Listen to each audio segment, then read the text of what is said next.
Nous sommes dans une société qui a peur du vide, qui remplit chaque instant de musique, d'activités numériques et autres.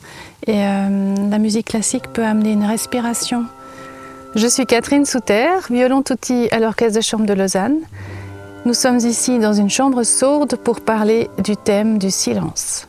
Le silence, pour moi, il est à l'origine de la musique. Il n'y aurait pas de musique sans silence. Les silences entre les mouvements sont pour moi comme des pages d'un livre qu'on tourne et on arrive à la fin du chapitre. Et c'est des respirations nécessaires pour changer d'ambiance aussi. On passe d'un mouvement vif à un mouvement rapide avec une toute autre ambiance et il faut ce temps tranquille. Le langage non verbal est vraiment très important dans notre travail. Pour moi, ça fait partie des qualités d'un chef de groupe, de savoir communiquer sans parler et rassembler derrière lui pour amener les gens à jouer avec lui comme lui.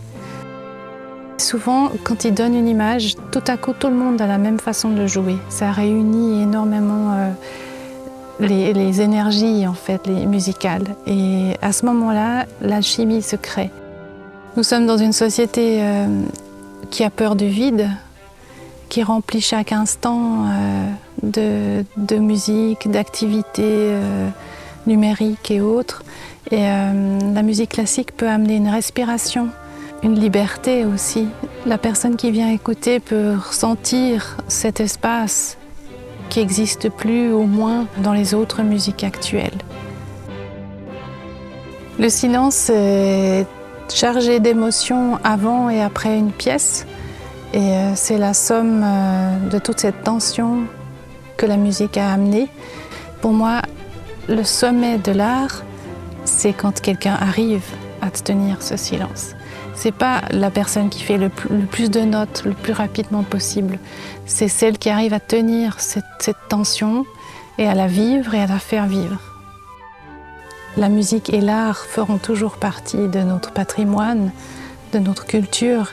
Et si c'est plus possible de l'exprimer de la manière actuelle, comme on a vu la situation du Covid, eh ben, elle s'exprimera d'une autre manière, sous une autre forme. C'est à nous de réinventer les formes, mais le message, il a besoin de passer et les gens ont besoin de notre message.